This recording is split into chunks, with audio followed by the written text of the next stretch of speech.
Hey everyone, and a huge, warm welcome back to the channel. To every single person clicking on this video today, wherever you are in the world, I'm sending you the biggest, most positive vibes. I truly hope you're feeling fantastic, healthy, and ready to learn something pretty mind-blowing today. Take a deep breath, relax, and let's go on a little adventure together. Now, I want you to do something for me. Look around you. Look at your hand, look at your coffee mug, look at your phone. I want you to try and imagine something that is smaller than all of that, but is home to billionaires, world-famous Grand Prix races, and more glamour than you can possibly imagine. It sounds impossible, right? A whole country, smaller than your daily commute.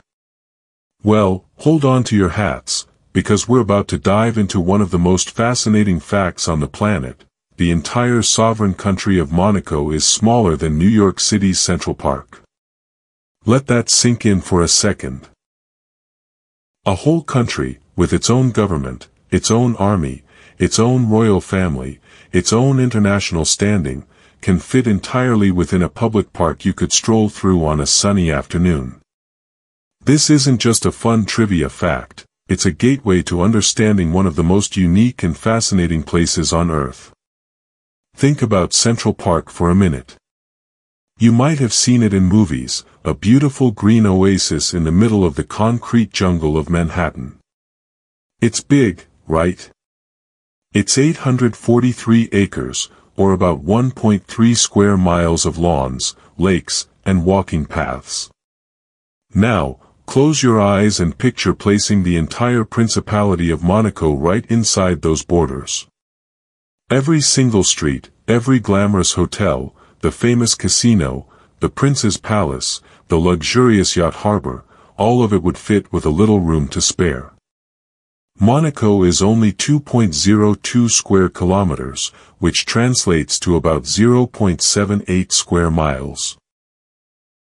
This tiny sliver of land is clinging to the breathtaking French Riviera coastline, surrounded on three sides by France and on the fourth by the sparkling blue waters of the Mediterranean Sea. Its size is its most defining feature, and it has forced this nation to become a masterpiece of engineering, luxury, and economic ingenuity. There is literally no room for waste, for error, or for anything ordinary. Every single square inch has been meticulously planned, built upon, and valued more than almost anywhere else on Earth. So how did this happen?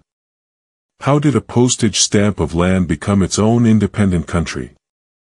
The story starts centuries ago, with a powerful family, the House of Grimaldi.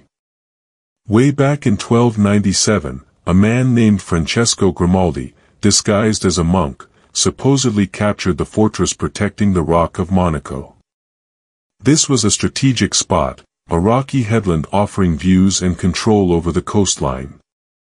From that moment on, the Grimaldis held on to this tiny territory through centuries of European wars, treaties, and political upheavals. They were clever diplomats, forging alliances and playing powerful neighbors against each other to maintain their independence. For a long time, the country's main source of income was from the taxes on the surrounding villages, which were much larger than Monaco itself. It wasn't until the mid-1800s that the modern Monaco we know began to take shape. The ruling prince at the time, Charles III, made a decision to solve the country's money problems. He decided to build a casino. But not just any casino, a ridiculously lavish, opulent resort complex designed to attract the wealthiest and most elite clients from across Europe. He granted a business license to a man to build what would become the famous Monte Carlo casino, and the rest, as they say, is history. The incredible success of the casino put Monaco on the map as a playground for the rich and famous, and it provided the funding that allowed this tiny state to remain independent and thrive without needing to be absorbed by the much larger France surrounding it. And thrive it did. Because space is the ultimate luxury in Monaco, the architecture has had to shoot straight up towards the sky. The iconic skyline isn't made of sprawling mansions with big lawns, it's a dense forest of incredibly expensive, incredibly sleek high-rise apartment towers. Building out into the sea was the only other option. Monaco is famous for its land reclamation projects. They have literally built new land by pumping tons of rock and soil into the Mediterranean. Entire new neighborhoods, like the famous Fontvielle district, sit on land that simply did not exist a few decades ago. This is how you create space when you have none left. You just make your own. This lack of space affects everything, especially how people get around. Forget big SUVs or pickup trucks, the streets are narrow, winding, and often clogged with traffic. But the most famous way to experience the geography of Monaco is by watching the Formula One Grand Prix. The racetrack isn't a dedicated circuit built outside of town, it is the town. For a few days every year, the normal city streets are transformed into one of the most challenging and dangerous racetracks in the world. The drivers zip past the casino, through tight tunnels, and around the famous hairpin turn, all with millimeters of clearance between their tires and the barriers. It's the ultimate demonstration of Monaco's reality. Life here is fast, precise, and has absolutely no room for error. Now, you might be wondering, what is it actually like to live in a country smaller than a park? For the roughly 38,000 people who call Monaco home, life is unique. First, and this is the big one, if you are a born and raised Monegasque citizen, you don't pay any income tax. 0. This is arguably the biggest perk and the main reason so many ultra-wealthy people from around the world seek to become residents. The country funds itself through other means, value-added tax, VAT. Taxes on companies, and of course, the massive revenue from the casino and tourism. The catch?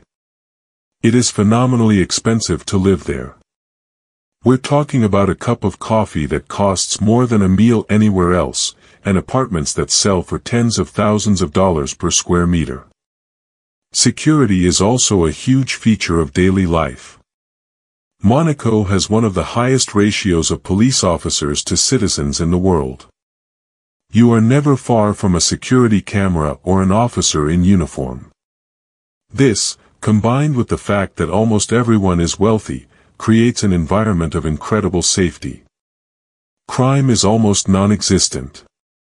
You can literally see diamonds and Rolexes glittering in shop windows without bulletproof glass, because the risk of a robbery is so low. It's a bubble, a gilded cage of perfection and security. But it's not all just bankers and billionaires.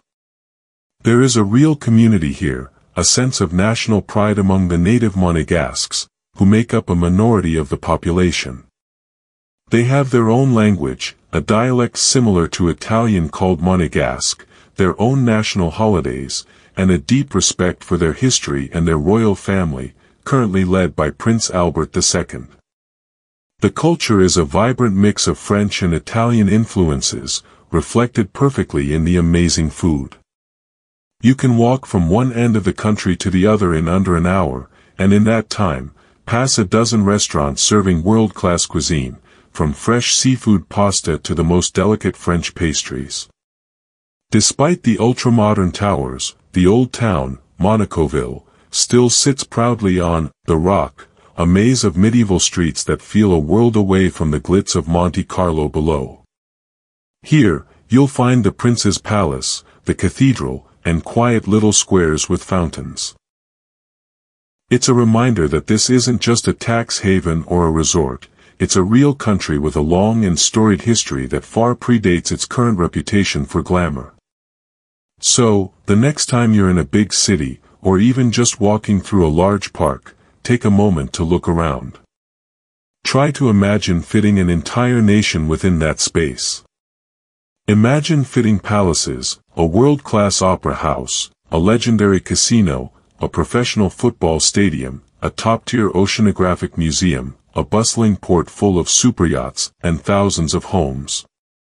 It seems impossible, a logistical nightmare. But Monaco isn't just a place, it's a concept. It's the ultimate experiment in what happens when you have minimal space and maximum ambition. It proves that a country's influence and power have nothing to do with its physical size and everything to do with the vision of its people and its leaders. It's a lesson in turning a geographical limitation into your greatest strength. It is, without a doubt, the smallest, densest, and most fascinatingly unique country on the planet. A giant of culture, finance, and engineering, all packed into a spot on the map smaller than your local park.